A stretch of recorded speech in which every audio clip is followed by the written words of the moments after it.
This picture is going viral with Bria Hartley with the sinister grin, right? This malevolent look that's on her face right now, clearly smiling after injuring Sophie Cunningham, man. Bria Hartley just took Sophie Cunningham out of the game with what looked like a brutal leg collision. Bria Hartley's actions have left fans questioning the truth. Behind her collision with Sophie Cunningham, was it simply reckless? Or was there something darker at play? The anger hit its peak when cameras caught Hartley grinning while Sophie limped off the court in visible pain. Cunningham, let's be clear here. Sophie Cunningham was targeted. Let's be very, very clear here. But Sophie Cunningham was flat out targeted by a dirty. What should have been just another basketball sequence spiraled into one of the season's most heated controversies. Was this an unfortunate accident? Or did Hartley cross a dangerous line? Cunningham is down. My goodness.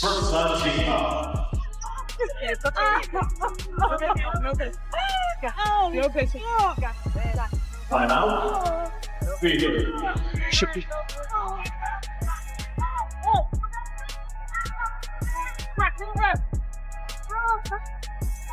In a scary moment as we went to commercial, Sophie Cunningham hit the floor hard and she is being helped off the floor. It began with a hard drive to the basket. Hartley forced her way through defenders in the second quarter, but her momentum carried straight into Cunningham's right leg. Sophie immediately dropped to the floor, clutching her knee in agony. Trainers sprinted to her side, and she was helped off the court, unable to continue. It's occurred. That's like she tries to slide over right there, and Hartley just kind of falls and makes collision with that lower leg. You see her immediately grab it. And she went down hard and was clearly in a lot of pain. This was not just another injury. It felt far worse. The arena went silent as Sophie was escorted to the locker room.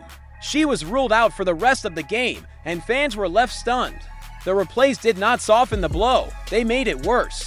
The angle of impact, Sophie's hand gripping her knee, and the raw pain on her face painted a clear picture of the damage. WNBA Fever fans wake up pissed off today. Pissed off. Not only are we getting assaulted, but they're smiling about it. This is the 6th time they've smiled, laughed, and cheered on our Indiana Fever players getting assaulted, getting injured. And it pisses me off. What fueled the outrage even more was the referee's inaction. Despite how serious the moment looked, the play was never reviewed. The game just went on, as if nothing had happened. Fans were furious, asking the same question. Why did the officials not step in when it was obvious something serious had occurred? He deserves zero benefit of the doubt. And Sophie Cunningham's family not too happy. It did not take long for the incident to explode online. Social media was flooded with demands for accountability. Fans accused the WNBA of once again failing to protect its players, and their voices grew louder by the minute. All kind of excuses to say that Bria Hartley is not a dirty player. Let me tell y'all something, man. Come on in here, man. Let me tell y'all something. If it quacks like a duck, walks like a duck, eats like a duck, it's a duck, man. Come on, man. She is the dirtiest player in the WNBA right now, winning the trophy. All right, winning the trophy for her. Don't sit here and try to tell me Bria Hartley is not a... Sophie's family quickly joined in. Her sister Lindsay and mother Paula both voiced their anger, not just at the referees, but at the league itself. They pointed out how players are constantly fined or punished for speaking out, yet officials are never held responsible for their failures. Where does the league really stand on this? Sophie Cunningham was targeted, y'all. I'm telling you right now, Sophie Cunningham was targeted by Bria Hartley, and it just is what it is. It is what it is. I don't want to sit here and play games and act like, you know, she wasn't. She was targeted by Bria Hartley, and that's just the fact of the matter. And people can act like it's not all they want. I told you guys this girl was a dirty player. And that's all she did today was show how dirty she is. But the most damning moment came after the play, as the cameras cut away. They caught something fans could not ignore, Bria Hartley's smirk. While Sophie was being carried off, Hartley appeared to smile. To many, it looked cruel, heartless, and completely out of place in such a painful moment. Could the optics have been any worse for her? You can tell Brie Hartley, in my opinion, she launched herself into her knee. She did. And I've seen some of the reaction online. And guys, it's despicable. It really is. There's a lot of people celebrating this injury. And guess what? You can imagine who it is.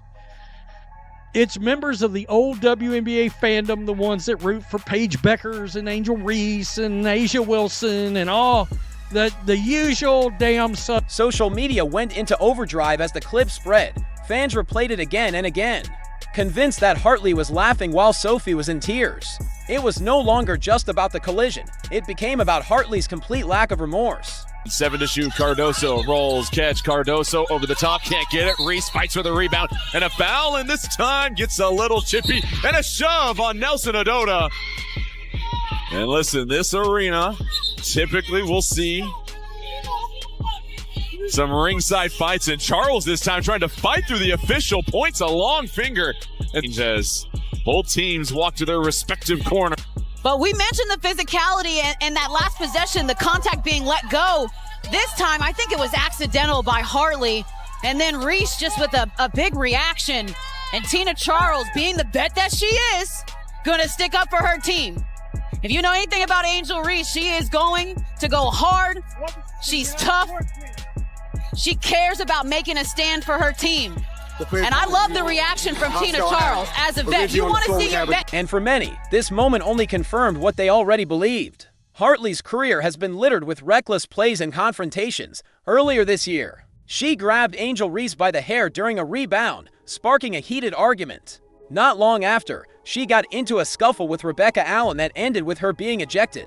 These were not isolated mistakes. They were part of a troubling pattern. So the question now is, was that smile a glimpse into who Bria Hartley really is? Is Bria Hartley right here, grinning from ear to ear with Sophie Cunningham smiling? I mean, that's despicable, folks. There's no other way to look at it. Yeah, how about this right here? That chick grinning after Caitlin Clark got slammed to the ground. And then this chick. I mean, really?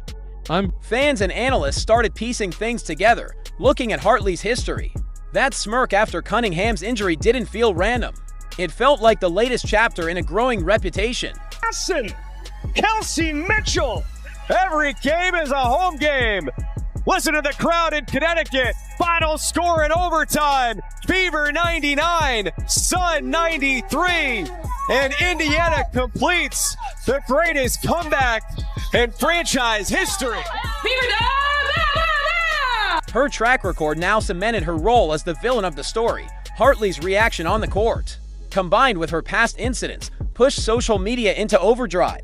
Fans stopped seeing her as just reckless. To them, she had become a repeat offender, someone who had finally crossed the line for good. Jackson Kelsey Mitchell has a new career high.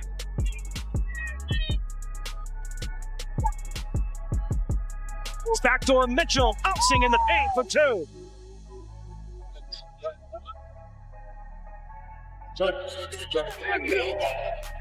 Kelsey Mitchell, the big is snatched up. Mitchell squeezing through for two at the fall.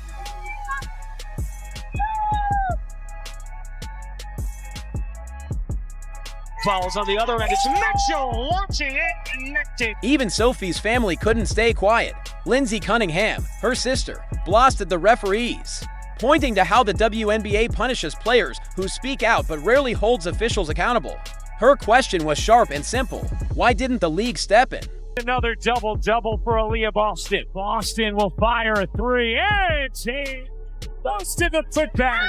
Plus the foul. Oh, look at Boston just muscle her way into Charles and lay it in. Boston deep position. Boston pretty spin. Back to Boston. Who ties the game? Boston now with her 15th double-double of the year. That's a new Fever franchise record. For the Indiana Fever, the injury was more than a setback. It was a devastating blow to their playoff hopes. With stars like Caitlin Clark and Ari McDonald already sidelined, Losing Sophie stripped the team of leadership and scoring they desperately needed. Without her, their postseason dreams were hanging by a thread. Knifes off the screen. Charles is doubled. And Indiana looks like they're in a zone right now. Kick out and stolen by Mitchell. Explodes 2-on-1. Sims elevates for 2 and a foul. Bug with their point guards. This is where you have Odyssey Sims coming in. Kelsey Mitchell making a great heads-up play here, but Odyssey Sims has done a great job early on coming in. As the debate grew, the league's silence became the biggest issue. Fans and pundits openly questioned if Hartley should be suspended. So far, the WNBA had done little to address the controversy. Could this be another example of the league failing to act? Momentum swung completely. Shot clock down to 6 for the Fever. Turner, up fade. Turner kicks it. Pull three-pointer. Bottom!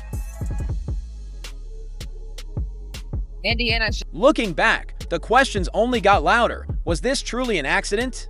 Or did Hartley's style of play make Sophie's injury avoidable from the start? I'm so proud of you. I'm proud of you. Proud of you. I'm so proud of you guys. The referee's decision to let the play continue made it even worse. If there had been stricter rules around player safety, maybe this never would have happened.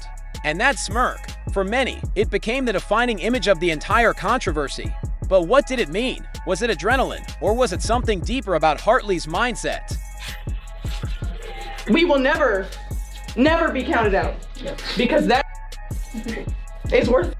Experts and fans tried to break it down. Some thought it was just misplaced emotion.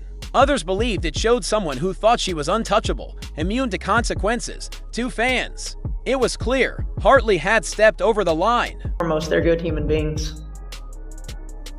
You know, they're selfless, they're tough, they don't care who gets the credit, they don't care whose day it is. They got something inside of them that you just can't teach. And, you know, they bring it out of each other. And it allows us to go through these incredibly tough times that we're going through, and always gives us a chance. The collision raised bigger questions about the WNBA itself. How much responsibility does the league carry in protecting players? For years, critics have said the WNBA fails to hold players accountable for dangerous behavior. With every new incident, frustration grows. Will the league ever take real action? You are the consummate professional. We love you. We appreciate you. You were huge. Sophie's role in the Fever went beyond scoring. She was one of their most important leaders, the voice that held a fragile team together. Without her, the roster looked even weaker. The media wasted no time weighing in. Some called it a freak accident. Others pointed straight at Hartley's behavior and what it revealed about the WNBA's future. And I'm just so incredibly proud of them for continuing to believe, for continuing to pull together, for continuing to step up. I mean, every single person on this roster impacts winning for us. And every single person on this roster is valued for how they impact winning, whether they play a second or not. They give and give and give to this team. And I'm thankful for this group. As the fallout dragged on, one question hung in the air. What would the WNBA do now? Would Hartley face suspension, or would the league let it slide? For many, this was the breaking point for the league's credibility. One thing is certain, the Hartley Cunningham incident will go down as one of the most controversial in WNBA history, with consequences that could last for years. What do you think? Should Hartley be suspended? And what steps must the WNBA take to finally protect its players? Share your thoughts below.